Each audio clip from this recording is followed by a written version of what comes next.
Hello ಸ್ನೇಹಿತರೆ, ಎಲ್ಲರಿಗೂ ನನ್ನ ವಿಡಿಯೋಕ್ಕೆ ಸ್ವಾಗತವನ್ನು ಕೋರುತ್ತೇನೆ ಹಾಗೂ ಇವತ್ತಿನ ವಿಷಯವನ್ನು ಪ್ರಾರಂಭ ಮಾಡ್ತಾ ಇದ್ದೀನಿ. ಇದುವರೆಗೆ ಯಾರು ಸಬ್ಸ್ಕ್ರೈಬ್ ಮಾಡ್ಕೊಳ್ಳದೆ ನನ್ನ ಚಾನಲ್ನ ನೋಡ್ತಾ ಇದ್ದರೆ ದಯವಿಟ್ಟೆಲ್ಲ ಸಬ್ಸ್ಕ್ರೈಬ್ ಮಾಡಿಕೊಂಡು ನೋಡಬೇಕಾಗಿ ವಿನಂತಿ.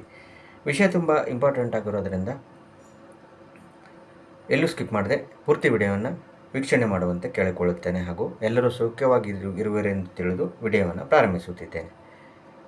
ಜಮ್ಮು ಕಾಶ್ಮೀರದಲ್ಲಿ ಉಗ್ರರ ದಾಳಿ ಭಯಂಕರ ಅತೀವ ದುಃಖವನ್ನು ತಂದೊಡ್ಡಿದ್ದಂತೂ ಸುಳ್ಳಲ್ಲ. ಆ ದೃಶ್ಯಗಳನ್ನು ಮಾಧ್ಯಮಗಳಲ್ಲಿ ಬ್ಲರ್ ಮಾಡಿ ತೋರಿಸ್ತಾ ಇದ್ರೂ ರಾತ್ರಿ ನಮಗೆ ಊಟವೇ ಸೇರಲಾರದಷ್ಟು ದುಃಖಕರವಾಗಿ ಮಾರ್ಪಟ್ಟಿದ್ದು ಬಹಳ ನೋವನ್ನುಂಟು ಮಾಡಿತು.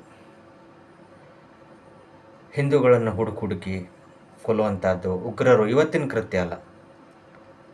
ಬಹಳ ವರ್ಷದಿಂದ ಕಾಶ್ಮೀರದಲ್ಲಿ ಹಿಂದೂಗಳನ್ನು ಓಡಿಸಿದ್ದಾರೆ. ಪಂಡಿತರು ನರಮೇಧ ಮಾಡಿದ್ದಾರೆ. ಬಹಿರಂಗವಾಗಿ ಮಸೀದಿಗಳಲ್ಲಿ ಕೂಗಿ ನಿಮ್ಮ ಹೆಣ್ಣುಮಕ್ಕಳನ್ನು ಬೇಕಾದ್ರೆ ಬಿಟ್ಟು ಹೋಗಿ, ಆದರೆ ನೀವು ಗಂಡಸರು ಯಾರೂ ಇಲ್ಲಿ ಇರಬೇಡಿ, ಇಲ್ಲಾಂದ್ರೆ ಮತಾಂತರ ಆಗಿ ಅನ್ನುವಷ್ಟು ಕ್ರೂರತೆ ಅಲ್ಲಿ ಮನೆ ಮಾಡಿದ್ದನ್ನು, ಕ್ರೂರರು ಉಗ್ರರು ಅಟ್ಟಹಾಸ ಮೆರೆದಿದ್ದನ್ನು ನಾವು ಕಾಶ್ಮೀರ್ ಫೈಲ್ಸ್ ಸಿನಿಮಾ ಮೂಲಕನೂ ನೋಡಿದ್ವಿ. ಈಗ ಎಷ್ಟೋ ಸ್ವಲ್ಪ ಬಿಗ್ ಗ್ಯಾಪ್ ನಂತರ ಮತ್ತೆ ಅದೇ ರೀತಿ ಉಗ್ರರು ದಾಳಿ ನಡೆಸಿದ್ದು ಅತೀವ ದುಃಖವನ್ನು ಉಂಟು ಮಾಡಿದೆ ಹಾಗೂ ಕಳವಳವನ್ನು ಕೂಡ ಉಂಟು ಮಾಡಿದೆ. ಇದಕ್ಕೆ ಮೋದಿಯವರು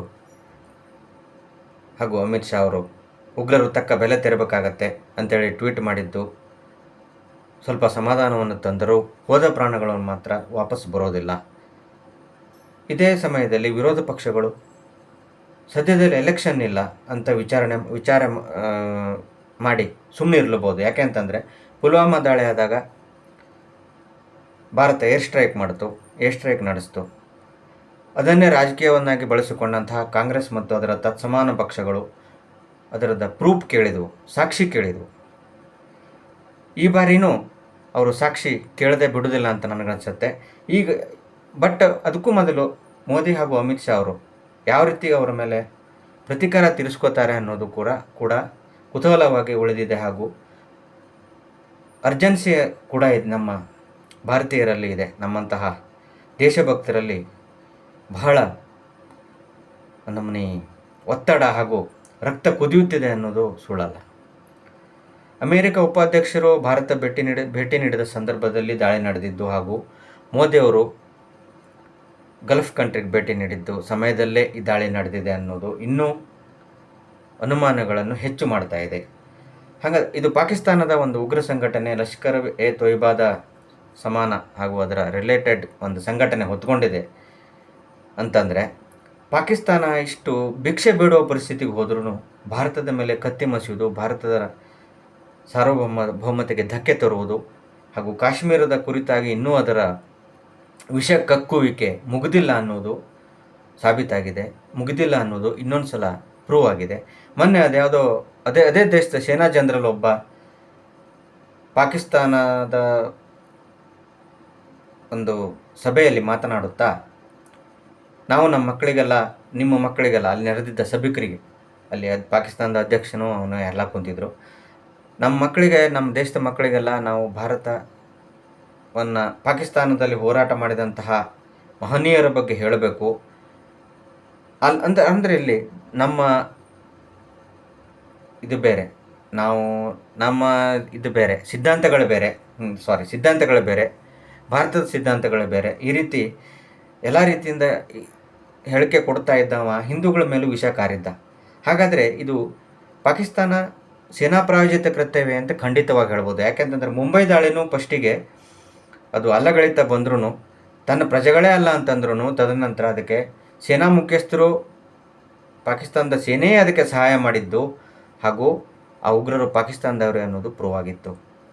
ಆಗ ಇದೇ ಕಾಂಗ್ರೆಸ್ಸು ಅಲ್ಲಿ ಕೂಡ ಹೆಚ್ಚು ಅವ್ರ ಮೇಲೆ ಪ್ರತೀಕಾರದ ಕ್ರಮವನ್ನು ಕೈಗೊಂಡಿರಲಿಲ್ಲ. ಅದನ್ನೇ ಒಂದು ರಾಜಕೀಯವಾಗಿ ಮಾಡಿಕೊಂಡು ದಿಗ್ವಿಜಯ್ ಸಿಂಗ್ ಅಂತವರು ಹಿಂದೂ ಭಯೋತ್ಪಾದನೆ, ಕೇಸರಿ ಭಯೋತ್ಪಾದನೆ ಅಂತೇಳಿ ಹಬ್ಬಿಸ್ಬಿಟ್ಟಿದ್ರು.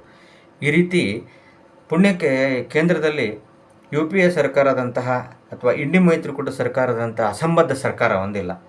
ಇಲ್ಲ ಅಂತಂದರೆ ಇದನ್ನೇ ರಾಜಕೀಯವಾಗಿ ಬಳಸ್ಕೊಂಡು ಹಿಂದೂ ಉಗ್ರರು ದಾಳಿ ಮಾಡ್ಲಿಕ್ಕೆ ಬಂದಿದ್ದಾರೆ, ಹಿಂದೂ ಉಗ್ರ ಸಂಘಟನೆಗಳ ಇವರೇ ಬಿಂಬಿಸ್ಬಿಡ್ತಿದ್ರು. ಇವಾಗ ಕಷ್ಟ. ಮೊದಲೆಲ್ಲ ಮಾಡ್ಕೊತ ಬಂದರು. ಸೋಷಿಯಲ್ ಮೀಡಿಯಾ ಅಷ್ಟೊಂದು ಇರಲಿಲ್ಲ, ಪವರ್ಫುಲ್ ಇರಲಿಲ್ಲ, ಆಮೇಲೆ ಮಾಧ್ಯಮಗಳು ಇಷ್ಟೊಂದು ಇರಲಿಲ್ಲ. ಹೇಳಲಿಕ್ಕೆ ಬರೋದಿಲ್ಲ. ಏನಾರು ಸುದ್ದಿ ಹಬ್ಸ್ತಿದ್ರು ಅವರು ವೋಟ್ ಬ್ಯಾಂಕ್ ಸಲುವಾಗಿ. ಏನಾರು ಮಾಡ್ತಾರೆ ಕಾಂಗ್ರೆಸ್ಸು. ಅವ್ರು ಇಂಡಿಯಾ ಮೈತ್ರಿಕೂಟ ಅಂದರೆ ಮೊದಲೇ ವಿಚಿತ್ರ ಪಕ್ಷಗಳು, ದೇಶ ವಿರೋಧಿ ಪಕ್ಷಗಳೇ ಇರೋದು ಎಲ್ಲ. ದೇಶ ವಿರೋಧಿ ಅನ್ನೋದಕ್ಕಿಂತ ಹಿಂದೂ ವಿರೋಧಿ, ದೇಶ ವಿರೋಧಿ ಪಕ್ಷಗಳೇ ಅವರು ಹಬ್ಬಿಸ್ಬಿಡ್ತಿದ್ರು ಈ ರೀತಿ ಎಲ್ಲ. ಅದೇನೇ ಇರಲಿ, ಈ ಬಾರಿನೂ ಹಾಗಾದರೆ ಈ ಅಖಿಲೇಶ್ ಯಾದವ್, OYC, ಅಸಾದುದ್ದೀನ್ OWೈಸಿ, ಮಮತಾ ಬ್ಯಾನರ್ಜಿ, ಈ ಆನಂತರ ಈ ಲಾಲೂ ಪ್ರಸಾದ್ ಯಾದವ್ ಅವರ ಮಕ್ಕಳು ಇದ್ದಾರಲ್ಲ, ತೇಜಸ್ವಿ ಯಾದವ್ ಮತ್ತಾರ್ಯಾರು ಅವರು, ತದನಂತರದಲ್ಲಿ ಇಲ್ಲಿ ಕರ್ನಾಟಕದಲ್ಲಿ ಸಿದ್ದರಾಮಯ್ಯ, DK ಶಿವಕುಮಾರ್ ಅವರು ಎಲ್ಲ ಇನ್ನು ಹಗುರಕ್ಕೆ ಶುರು ಮಾಡ್ಕೊಳ್ತಾರೆ. ಇದು ಭದ್ರತಾ ಪಡೆಯ ವೈಫಲ್ಯ. ಅಮಿತ್ ಶಾ ಅವ್ರು ಏನು ಮಾಡ್ತಾಯಿದ್ರು, ಮೋದಿ ಅವ್ರು ಏನು ಮಾಡ್ತಾಯಿದ್ರು.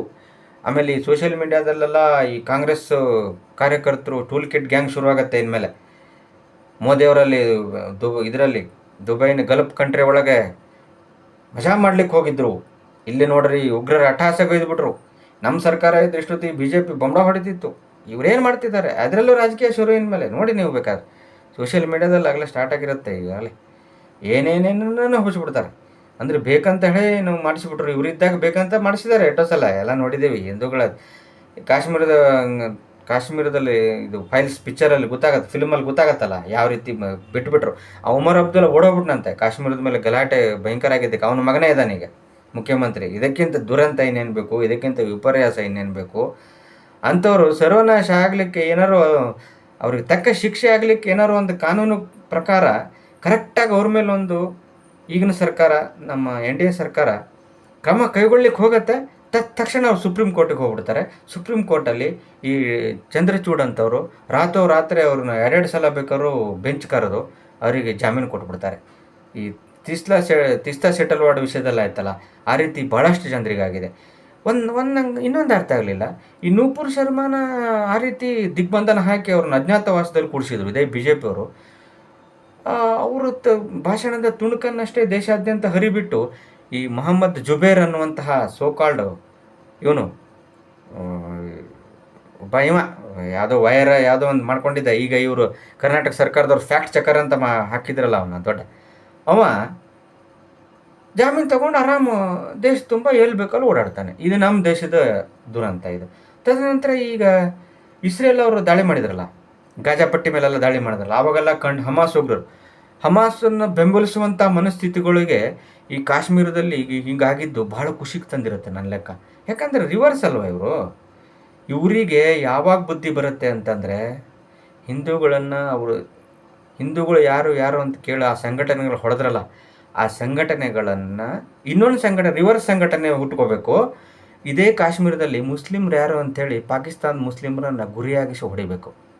ಅಂಥ ಸಂಘಟನೆಗಳು ಹುಟ್ಟುಕೊಂಡಾಗ ಇಲ್ಲಿ ಹಮಾಸ್ ಪರವಾಗಿ ಏನು ಬ್ಯಾನರ್ ಹಿಡ್ಕೊಂಡು ಓಡಾಡ್ತಾರಲ್ಲ ನಮ್ಮ ಭಾರತದಲ್ಲಿ, ಅಂಥವ್ರಿಗೆ ಮೊದಲು 2 ಕಡೆ ಇಟ್ಟು ಈ ಬುದ್ಧಿ ಬರುತ್ತೆ, ಉರಿತದೆ ಆವಾಗ. ಆ ರೀತಿ ಆಗಬೇಕು.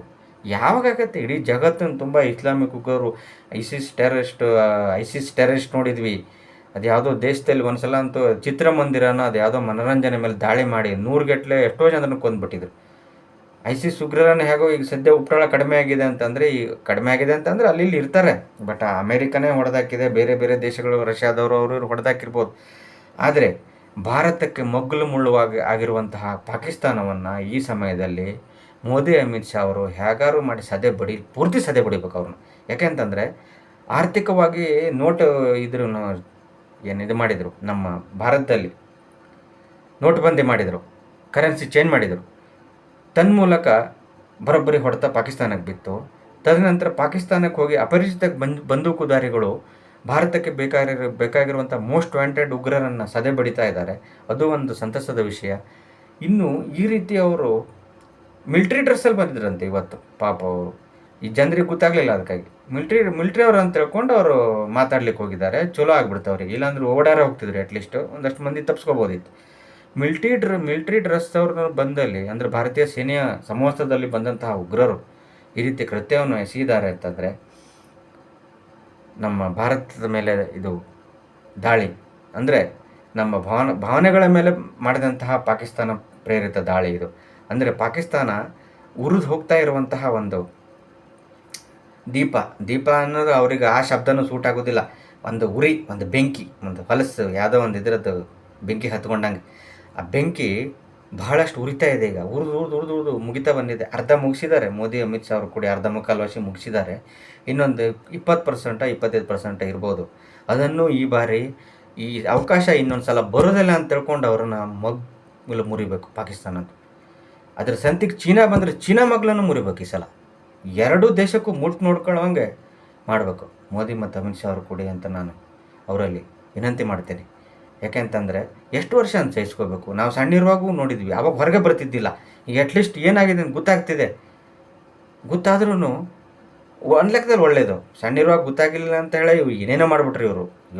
ಕಾಂಗ್ರೆಸ್ ಸರ್ಕಾರದವ್ರು ಇದ್ದಾಗಂತೂ ಜಮ್ಮು ಕಾಶ್ಮೀರದಲ್ಲಿ ಅವರ ಜೆ ಡಿ ಯು ಅದೇನೇನೋ ಕೇಂದ್ರದಲ್ಲಿ ಒಂದಷ್ಟು ದಿವಸ ಮೈತ್ರಿ ಸರ್ಕಾರ ಇತ್ತು. ಕಾಂಗ್ರೆಸ್ಸುಗೆ ಹೊರತುಪಡಿಸಿ ಬೇರೆ ಒಂದು ಪಕ್ಷ ಬಿ ಜೆ ಪಿ ಆವಾಗ ಇನ್ನೂ ಇಷ್ಟೆಲ್ಲ ಜನಪ್ರಿಯ ಆಗಿದ್ದಿಲ್ಲ. ಈ ರೀತಿ ಬಹಳಷ್ಟು ಅನ್ಯಾಯ ಆಗ್ತಾನೆ ಬಂದುಬಿಟ್ಟಿದೆ ನಮ್ಮ ಭಾರತೀಯರ ಮೇಲೆ. ನಮ್ಮ ಹಿಂದೂಗಳ ಮೇಲಂತೂ ಹಿಂದೂಗಳಿಗೆ ಕೇಳೋರೇ ಇಲ್ಲ ಆಗ್ಬಿಟ್ಟಿದೆ. ಹಿಂದೂಗಳು ಯಾರು ಅಂತ ಕೇಳಿ ಹೊಡಿತಾರೆ ಅಂತಂದರೆ, ಇದೇ ಸಮಯದಲ್ಲಿ ನನಗೆ ಇನ್ನೊಂದು ವಿಪರ್ಯಾಸ ಅಂತ ಒಂದು ರೀತಿ ಜೋಕ್ ನೆನಪಾಯ್ತು. ಇಲ್ಲಿ ನಮ್ಮ ಕರ್ನಾಟಕದಲ್ಲಿ ಹಿಂದೂಗಳು ಒಗ್ಗಟ್ಟಾಗಬಾರ್ದು ಅಂಥೇಳಿ ಒಡೆದು ಮತ ಗಿಟ್ಸ್ಕೊತಾರೆ. ಅಲ್ಲಿ ನೋಡ್ರಿ ಉಗ್ರರು, ನೀವು ಯಾವ್ದು ವರ್ಗದವರಾಗಲಿ ಯಾವ ಪಂಗಡದವರಾಗಲಿ ಒಟ್ಟಿನಲ್ಲಿ ಹಿಂದೂಗಳಾಗಿರಬಾರ್ದು ಅಂತ ಅವ್ರು ಹಿಂದೂಗಳನ್ನು ಕೊಲ್ತಾ ಇದ್ದಾರೆ. ಎಷ್ಟು ವಿಪರ್ಯಾಸ, ಎಷ್ಟು ವಿಚಿತ್ರ ನೋಡಿ ಅಲ್ವಾ. ಇವ್ರು ಇಲ್ಲಿ ಒಡೆದಾಳಬೇಕು ಅಂತ ಇವ್ರು ಹೋಗ್ತಾರೆ, ಉಗ್ರರು ಸಹಿತ ಹಿಂದೂಗಳನ್ನು ಒಗ್ಗಟ್ಟು ಮಾಡ್ತಾರೆ. ಆದರೂ ನಮ್ಮ ಹಿಂದೂಗಳಿಗೆ ಬುದ್ಧಿ ಬರೋದಿಲ್ಲ. ಇನ್ನು ನಾ ಕುರುಬ, ನಾ ಲಿಂಗಾಯತ, ನಾವು ಒಕ್ಕಲಿಗ, ನಮ್ದಲ್ಲ, ನಮ್ಮ ವಿಶ್ವಕರ್ಮ ರೀ, ನಮ್ದು ಅದಲ್ರಿ, ನಮ್ದು ಇದ್ರಿ, ನಾವು ಬ್ರಾಹ್ಮಣರಿ, ನಮ್ಮ ಬ್ರಾಹ್ಮಣರಲ್ಲೇ ಮತ್ತು 4-5 ಟೈಪು. ನಾವು ವೈಷ್ಣವರು, ನಾವು ಸ್ಮಾರ್ತರು, ನಾವು ಹವ್ಯಕರು. ಈ ರೀತಿ ಇರೋ ತನಕ ಇದು ಮುಗಿಯೋದಲ್ಲ ಅಂತ ನನಗನ್ಸುತ್ತೆ. ಕ್ಷಮೆ ಇರಲಿ, ಯಾವ ಸಮುದಾಯ ಹೆಸರು ತೊಗೊಂಡಿದ್ದು ನಾನು ಫಾರ್ ಎಕ್ಸಾಂಪಲ್ ಅಷ್ಟೇ, ಯಾರ ಮೇಲೂ ನಂಗೆ ದ್ವೇಷ ಇಲ್ಲ. ಈ ರೀತಿ ಘಟನೆಗಳಾದಾಗ ಆ ಉಗ್ರರು ಒಗ್ಗಟ್ಟಕ್ಕೆ ಕೇಳ್ತಿದ್ದಾರೆ ಅಲ್ವಾ. ಅವ್ರು ಮಾಡಿದ ತಪ್ಪೇ, ಖಂಡನೀಯನೇ, ಮನುಷ್ಯರು ಮಾಡೋ ಕೆಲಸನೇ ಅಲ್ಲ, ಒಪ್ತೇನೆ. ಆದರೆ ರಾಜಕಾರಣಿಗಳಿಗಿಂತ ಅವರು ಈ ವಿಷಯದೆಲ್ಲರೂ ಒಂದು ಸ್ವಲ್ಪ ನೀವು ಹಿಂದೂಗಳ ಅಂತ ಕೇಳಿದ್ರು ಅವರು. ಆದರೆ ನೀನು ಲಿಂಗಾಯತ್ನ, ನೀ ಕರ್ನಾಟಕ ಅನ್ಕೋ ಲಿಂಗಾಯತ್ನ, ನೀನು ಬ್ರಾಹ್ಮಣಿಸ್ನ, ಅಥವಾ ನೀನು ಒಕ್ಕಲಿಗನ, ನೀ ಕುರುಬನ ಅಂತ ಕೇಳಿಲ್ಲಲ್ಲ ಅವರು. ಅದು ನನಗೆ ವಿಚಿತ್ರ ಅನ್ನಿಸ್ತು.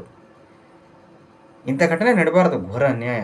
ಅಂದರೆ ಓಟ್ ಹೊಡೆಯುವಾಗ ಇವರು ಯಾವ ರೀತಿ ಪಂಗಡಗಳನ್ನು ಬೇರೆ ಬೇರೆ ಮಾಡ್ತಾರೆ, ತದನಂತರ ಉಗ್ರರು ಯಾವ ರೀತಿ ಮನಸ್ಥಿತಿ ಹೊಂದಿರ್ತಾರೆ ಅನ್ನೋದಕ್ಕೆ ಇದು ಸಾಕ್ಷಿ.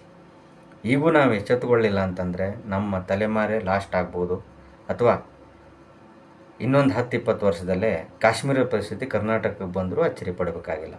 ನಾವು ಹೇಳಿದ್ದು ಉದು ಶಂಕ ಓದ್ತೀವಿ, ನಮ್ಮ ಜೀವ ಇರೋ ಮಠ ಓದ್ತೀವಿ, ಆಮೇಲೆ ನಿಮಗೆ ಬಿಟ್ಟಿದ್ದು, ಬದುಕಿದ್ದವ್ರಿಗೆ ಬಿಟ್ಟಿದ್ದು, ಇಷ್ಟೇ. ಸ್ನೇಹಿತರೆ, ಎಂದಿನಂತೆ ಶೀಘ್ರದಲ್ಲೇ ಮತ್ತೊಂದು ವಿಡಿಯೋದೊಂದಿಗೆ ಬರ್ತೀನಿ ಅಂತ ಹೇಳ್ತಾ, ಬಾಯಿ ತಪ್ಪಿನಿಂದ ಕೆಲವೊಂದು ಪಂಗಡಗಳ ಹೆಸರನ್ನು ಹೇಳಿದ್ದೀನಿ. ಯಾರನ್ನು ನೋಯಿಸ್ಬೇಕಂತ ಉದ್ದೇಶ ನನಗಿಲ್ಲ, ಜಸ್ಟ್ ಎಕ್ಸಾಂಪಲ್ ಅಂತ ಕೊಟ್ಟಿದ್ದೀನಿ. ದಯವಿಟ್ಟು ಯಾರು ತಪ್ಪು ತಿಳಿಬಾರ್ದು. ಕಾಮೆಂಟ್ ಮಾಡಿ, ಲೈಕ್ ಮಾಡಿ, ಶೇರ್ ಮಾಡಿ. ಜೈ ಹಿಂದ್, ಬಾಯ್ ಗೈಸ್.